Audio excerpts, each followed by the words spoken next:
পেশ করছি আমাদের প্রিয় নেতা জনাব মুহাম্মদ রাসূলুল্লাহ সাল্লাল্লাহু আলাইহি ওয়াসাল্লামের প্রতি, যিনি তার সারাটি জীবন মানব জাতির কল্যাণে ব্যয় করেছেন।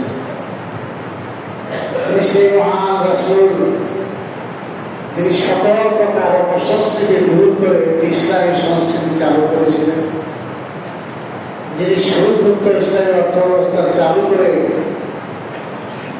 মানুষকে মুক্তি দিয়েছিলেন, যিনি সমাজ সংস্কার করে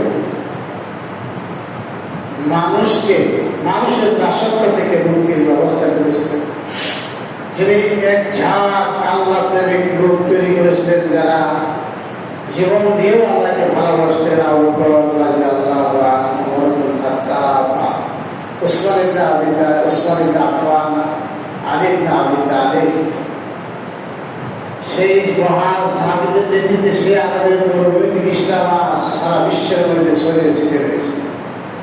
আল্লাহ তাবারক ওয়া তাআলা তাদেরকে উত্তম জান্নাত দান করুন, জান্নাতের সর্বোচ্চ মাকাম সেই মহান সাহাবীদেরকে দান করুন। আল্লাহ ক্ষমা করুন আমাদেরকে যারা আমরা ইসলামের মধ্যে আসতে থাকার চেষ্টা করছি।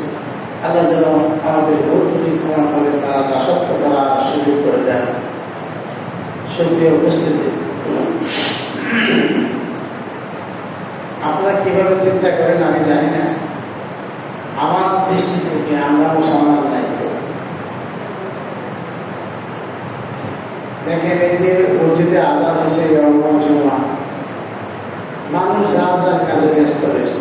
আপনার সন্তানগুলো মুসলমান কিনা চিন্তা করে দেখেন, আপনার বাসায় ইসলামের পরিচর্চা আছে কিনা চিন্তা করে দেখেন।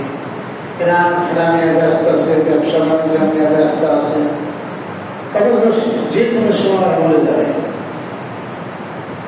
আল্লাহ তাআলা যদি হেদায়েত না দেয় তাহলে জান্নাতে যাওয়ার কোনো পথ আমি দেখি না, কোনো পথ দেখি না। এই যে যারা ইচ্ছে মসজিদে যখন খুশি আসতেছে, যখন খুশি বিয়ে দিতেছে, যেভাবে খুশি বসতেছে, মানে কোনো প্রকার শৃঙ্খলা নাই আর কি। আপনার কোনো যদি দোকান করে যান মানুষ পাবেন, কোনো জায়গায় যদি গ্রাম থেকে খেলতেছেন, তাস খেলতেছেন, লুডো খেলতেছেন, কিছু মানুষ মসজিদে আসছেন, আপনারা দেখেন আপনাদের ছেলে মেয়েগুলো আসলে কিছু মানুষ আসছেন কি নিয়তে আসছেন আপনি নিজেও জানেন না।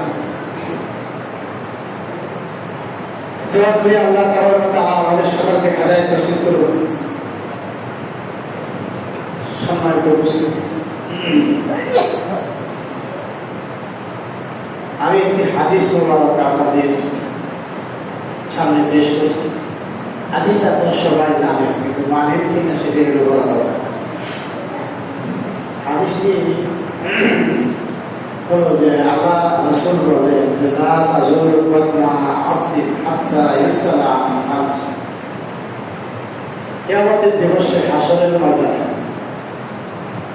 আল্লাহর সামনে থেকে এক কদম করতে দেওয়া হবে না, সামনে না, পেছনে না, সামনে ডানে না, বামে না, লা তাযুলু কদমা, এই পা এক কদম সামনেও যাবে না, পিছনেও যাবে না, যেখানে আছে সেখানেই দাঁড়িয়ে থাকতে হবে। হাত্তা ইয়াসআলা আন খামস, যতক্ষণ পর্যন্ত 5টি প্রশ্নের উত্তর আমরা দিতে না পারব। প্রথম প্রশ্নটা আন উমরিহি ফীমা আফনা, আপনার যে জীবন, আপনার যে হায়াত, আপনার যে আয়ুষ্কাল কোন কাজে ব্যয় করছেন বলেন, জবাব দিতে পারবেন? আপনার যে হায়াত আল্লাহ দিল, আন উমরিহি ফীমা আফনা, কোন কাজে ব্যয় করছেন? আপনার যে হায়াত আল্লাহ তৈরি করেছেন, কি জন্য তৈরি করছেন? আমা খালাকুতুল জিন্না ওয়াল ইনসা ইল্লা লিয়াবুদুন। আল্লাহ বলেন আমি মানুষ আর জিনকে শুধুমাত্র আমার দাসত্বের জন্য, ইবাদতের জন্য সৃষ্টি করেছি, অন্য কোনো কাজের জন্য না। আপনার জীবন সৃষ্টি করার উদ্দেশ্য কি? আল্লাহর দাসত্ব করা। কোরআন আল্লাহ কি বলেন? ইন্নী জাইলুন ফিল আরদি খলিফা, আমি এই মানুষগুলোকে জমিনের খলিফা বানাইছি। আপনি কি আল্লাহর খলিফা?